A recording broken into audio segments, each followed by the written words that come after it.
Welcome to the Brand and Market Podcast, where branding clarity meets marketing strategy. I'm your host, Allie Haney, founder of Brand and Market, a boutique agency dedicated to helping small businesses craft intentional brands and effective marketing plans. Each week, I share practical tips and insights to help you, especially those of you in real estate-related industries, build a standout brand to attract your brand's biggest fans. Let's dive in. Welcome back to the Brand and Market Podcast. I'm your host, Allie Haney, and I'm happy to have you here. If you're new here, I work with realtors and short-term rental owners on their branding and their marketing, and it brings me a lot of joy. But I want to show you that I don't just talk the talk, I also walk the walk. We own a short-term rental in Kentucky. We have purchased and sold a short-term rental in coastal North Carolina, and I also co-host another property in Virginia.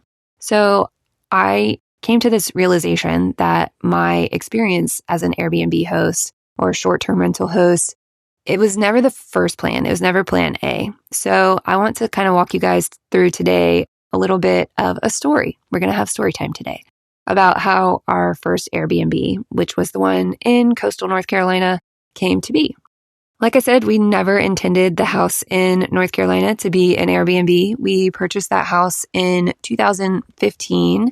When my husband, Caleb, got orders to Camp Lejeune. So he was an active duty Marine. He had just received his MOS, which is the job that he was going to be doing in the Marine Corps, as well as his orders to his first duty station. Camp Lejeune is, like I said, Eastern North Carolina. So between Emerald Isle, Topsail Beach, Wilmington, for reference, is just south of Camp Lejeune.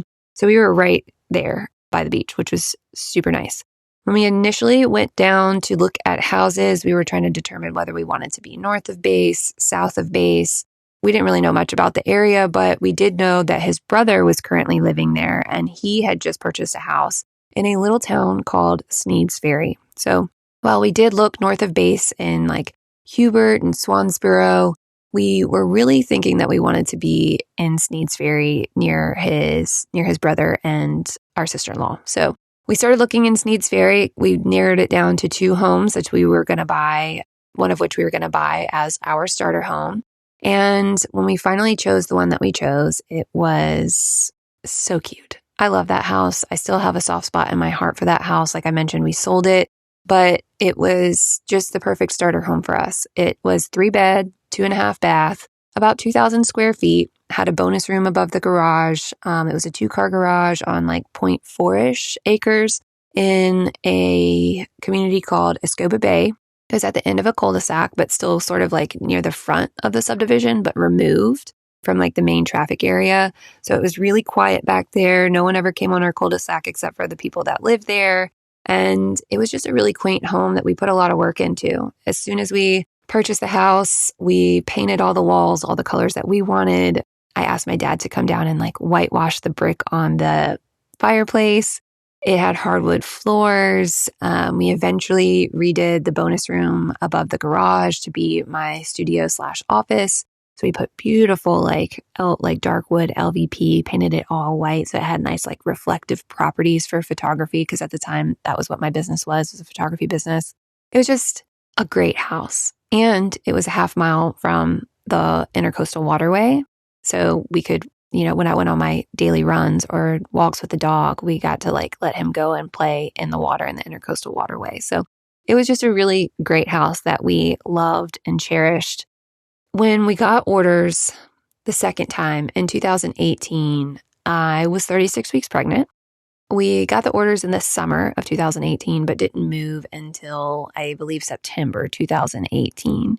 And when we got those orders to Northern Virginia, we were pretty sad. We thought that we were going to be able to PCA, which means like stay at the same duty station, but he was going to do a different job at the same place. Unfortunately, that was not the case. We ended up having to move. I was getting ready to have a baby. And the crazy part about this story is that we moved up. I think we drove up to Virginia on a Sunday. And that following Wednesday was when Hurricane Florence hit. If you recall, I know this was a while ago, and if it doesn't directly affect you, you can't really remember where certain hurricanes hit. Hurricane Florence hit made landfall right where our house was. So we were a little bit bit shaken up about what we were going to be coming back to, whether we were going to be having a house at all. Let me back up for a second too. When we got orders, we didn't really get to decide where we were going to move, but when we got orders, we decided that we were going to do long-term rental with that house. So we were going to have renters move in and stay for what we imagined would be a military family. So for about 3 years, which is the typical kind of cycle for a duty station. Unfortunately, when Hurricane Florence hit, a lot of people lost their homes. We were very, very lucky to have very minimal damage. I can't remember if we had a tree down. I know we had a tree down for Hurricane Matthew, which was earlier, but I know that our fence was kind of like knocked over a little bit from the wind. We had a few missing shingles, like loose flashing on the chimney, but generally speaking, our damage was very, very mild compared to what it could be and what a lot of people in the area experienced. So the renters that ended up moving into our house less than a week after we left, they actually lost their home in Hurricane Florence. So they needed somewhere to live immediately. We had hired a property management company out of Jacksonville, North Carolina, which is about 25 minutes north of Sneads Ferry. Oh gosh, that long-term rental journey was just not good. We were told by the property management company that they were going to be doing quarterly check-ins and then a 6-month walkthrough of the property to inspect the interior of the property to make sure, everything was being, taken care of on the up and up. We had also, when they signed the renters signed the contract, they signed the contract to say that they were not going to have any pets. So fast forward to a few months into this lease, we started getting letters from the HOA and from our neighbor, not letters from our neighbors, but texts from our neighbors and letters from the HOA saying that there were issues at the property. Well, we obviously had a newborn. I said I was 36 weeks pregnant. Our daughter was born a month after we moved. We lived about 5 hours away from the property. The whole reason we hired the property management company was to take care of issues that could arise. And unfortunately, they did not, because so many issues arose throughout that year that it was a lot to handle. So we were getting, pictures of our house that the grass was waist high, hadn't been cut. We were getting pictures of our house with broken down cars parked on the front yard, trash just everywhere. At some point, I think they must have tried to paint something or spray paint something on the driveway. So it was a nice white concrete driveway. And there was just this outline of a square where they had spray painted something and not put anything down under it. So it was just a lot of issues that you could see from the exterior. And although we brought it to the attention of the property management company, they did not do anything about it. So now let's fast forward to once the renters actually get out of the property. It took us a second to actually get them out. That was kind of an interesting lesson in owners' property rights. And to be honest, I don't really remember much of that time frame. I was just in survival mode of let's make sure that, the house is still standing and that we can get them out. But when we got into that house, I cried. It was around my daughter's first birthday, just after, I think, in October. When we walked in, it was a wall of cat pee, just the smell just hit you like a ton of bricks. And so immediately we knew, they had not followed the no pet policy. There were definitely pets in that house. It looked like they had not vacuumed or cleaned or anything in the whole year that they lived there. There was dog hair everywhere. Upstairs was all carpeted. The steps leading up to the upstairs were all carpeted, and it was a nice beige, white, marbled carpet. It was black. It was black when we got there. They left trash everywhere, mattresses, just regular trash, food trash. There were holes in the walls. I guess the refrigerator had stopped working, so they purchased a new refrigerator of their own and just unplugged, but did not clean out the old refrigerator. So there was black mold everywhere. Of course, they didn't tell the property management company, because if they told the property management company would have come to fix it, and they didn't want them inside the house because of how just filthy it was. They ended up stealing our washer and dryer and they stole the dryer, left the washer, but left their washer and dryer that no longer worked in the backyard. There was my beautiful studio that I said we like renovated, put in new flooring and painted the walls really pretty white. That was their cat room. And so they had kitty litter like all over the room. It was very clear that like the cats were just like flinging feces like all over the walls. Everything was just like coated in dirt. I don't know how else to explain it. I think they must have like bathed the dog in the jacuzzi bathtub because the jacuzzi wasn't working. It was filthy, black mold and all. Well, I don't even know if it was mold, but it was just like residue in all of the toilets. When Caleb and I were cleaning out that place, we literally wore like the surgical masks over our faces because it had me gagging. It was pretty bad. At that moment, we obviously fired the property management company. I contemplated suing them. We did not pursue that because I, at that time, did not have the emotional capacity, nor did we have the resources to be able, like financial resources to be able to do that. I remember sitting there thinking, like, if this is what long-term renting is like, then I don't want to be a part of it anymore. And the whole reason that we were maintaining that home instead of like selling it was because at the time when we moved in 2018, Caleb was still thinking that he was going to be making a career out of the Marine Corps. He ended up changing his mind while we were in Virginia, but we were keeping that house in case we got orders back to Lejeune so that we would have a place to live when we got those orders. And I was like, we're going to have to make a decision. Are we going to sell this house? Because what else is there? At that point in my mind, the only two options were sell or long-term rent it. And after the long-term renting experience that we had, I was like, I don't want to do that again. 6 years ago, I opened the door to my first guest on Airbnb. I didn't know then just how much it would change our lives.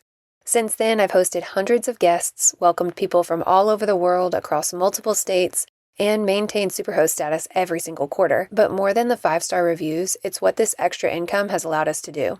Family trips, breathing room in our finances, and the freedom to build a life on our terms.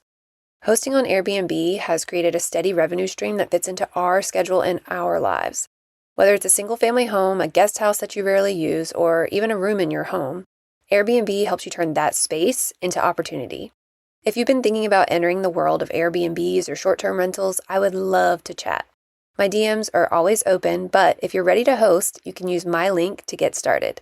You can find it in today's show notes, or you can go to www.brandandmarket.co/Airbnb for more information.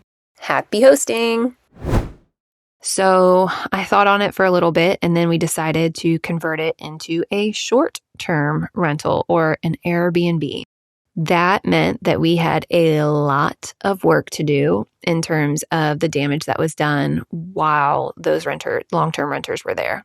So I am very lucky to have a very handy family and a very handy in-laws. It was a group effort that was led by my dad and my brother. They spent a full week down there helping us pull out the carpet all upstairs, and we laid the same flooring that we had in the bonus room all across the upstairs. So that is all LVP now. And then we also painted, like patched the walls and everything and painted, and I don't even remember who helped me clean. It was probably my mom. Like I was going room by room. Like they would pull out the carpet, I would clean the room and wipe down the walls, and then they would come in and like paint the walls and then lay the flooring. It was like a well-oiled machine of an operation. And we did that all over 1 week. It was a gruesome, tiring week. And we couldn't stay at the house because it was so filthy. So we were staying at his brother-in-law's house while we were working on it, which was crazy. And we imposed on them so much. They are so grateful for them too. Like I said, it was just a team and family effort. Then, of course, we had to get furniture and housewares. Like it was my first rodeo. I made this like master spreadsheet checklist thing where I had created a budget and, what was the proposed budget and then what did I actually spend on it, room by room, all of the items that we needed, because you don't think of things that are conveniences, you don't think of them because they are conveniences. Like, for example, you think of the big things. So like bed, mattress, nightstands, potentially a dresser, depending on the size of the room. But then the smaller things like nightstands, or excuse me, night lamps on the nightstands. Like I just didn't think of those like decorative things, or I would have like pillows and sheets and comforter or quilt on the list, but I didn't have like throw pillows to make it decorative because I was just literally trying to like get it listed as quickly as possible because we were paying the mortgage on it still. So that list that I created ended up helping other Airbnb owners as well when they were going to set up their Airbnbs. So that there was a silver lining that came out of that, something super helpful. And it's also a list that like I still use when we start a new Airbnb. Of course, it like changes slightly as I realize that certain things are needed, but we were getting all of these different, pieces of furniture off of like Wayfair. Some of them came, and then other ones, because I needed to source them so quickly, I was pulling them like trolling Facebook Marketplace. And one thing I will say about military communities and Facebook Marketplace is that there's always great furniture around military bases because everybody's always moving. And a lot of times when they move, they can't take everything with them.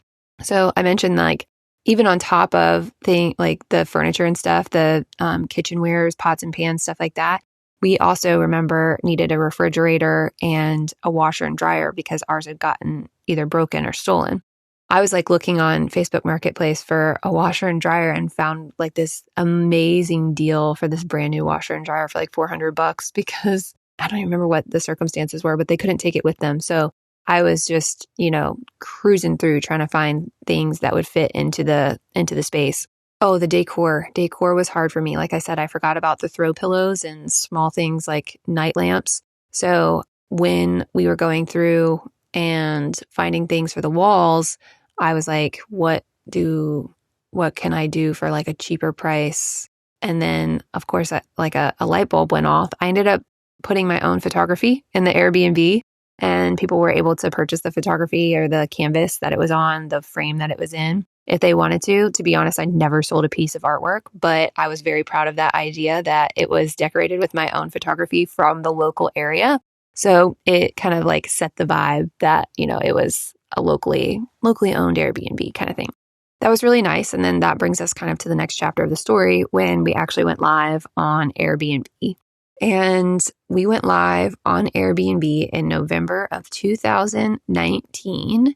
Our first guests we hosted on Thanksgiving, and I was so nervous. I remember them messaging me and telling me that we didn't have coffee cups. I had overlooked coffee cups on my master checklist.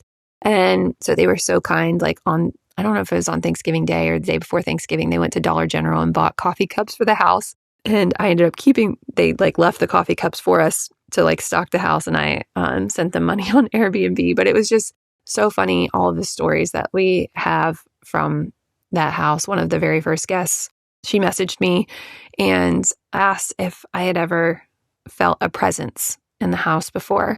And I guess I assumed like she meant a ghost or spirit. And I told her, no, I had never felt a presence in the house. And we lived there for 3 years, like, very familiar with the area, with the home. It wasn't just an investment property kind of thing. I said, so what makes you think that there is a spirit in the house? And she said that every night at 2 a.m., she heard something that sounded like the coffee maker going off downstairs. And it just made me crack up because we had left the Roomba down there, the like robot vacuum cleaner. And we had it at our house in Northern Virginia, forgot that it was on a timer. So when we plugged it in down there, we like had it set to go off at 2 a.m. while everybody was asleep and returned back home. So I had to explain to her that it was the vacuum cleaner going off every night at 2 a.m., not a ghost that was haunting her. So that was an interesting story. Of course, then we all know what happened in 2020. The world shut down in March, right as soon as we were starting to like get going and get our systems in place, our, messaging for guests on the app, all of that good stuff. We experienced quite a bit of loss of income during COVID, as did anyone that was in the hospitality industry because there were so many travel restrictions being put on. There are a couple more horror stories that happened in 2020. I'll save those for another time, but we learned a lot during that year, And then we ended up making a profit that first year. We had borrowed money from a family member to be able to like furnish the house. And we were able to pay off that loan within the first year and then ran it as an Airbnb through September of 2021 when we ended up selling that house at over $100,000 profit. So, of course, that had a lot to do with the market at the time, but we had established it as an Airbnb and were able to present that full year's worth of year and a half at that point, almost 2 years worth of income to show that it was generating income. And we ended up being able to sell it fully furnished to a family that now does half of their time at the house. And then the other 6 months of the year, they Airbnb it as well. So I just encourage you to think outside the box whenever you are thinking about perhaps adding short-term rental host to your resume. It might already be attainable in a different way, shape, or form than the traditional like buying an investment property because like I said, both of our Airbnbs, neither of them started out with the intention of being a short-term rental. So I am hoping that this kind of gave you a little bit of insight into what it looks like to be a host, to transition a property from a long-term rental to a short-term rental, to welcoming your first guests and some of the things that you might need as you prepare that property for being listed on Airbnb. If you ever have any questions about becoming a host, I would love to answer those. You can email me at Allie, ALI, at brandandmarket.co. I am pretty quick to get back to emails, and I would love to chat with you and learn more about your short-term rental or Airbnb journey. I do want to say that I will be going over how our second Airbnb property became an Airbnb because that was not intentionally purchased as an Airbnb either. And that is quite the story as well. So tune in a couple weeks for that storytelling time. And until then, here's to being the best in your brand and your market. Take care. You just completed another episode of the Brand and Market Podcast.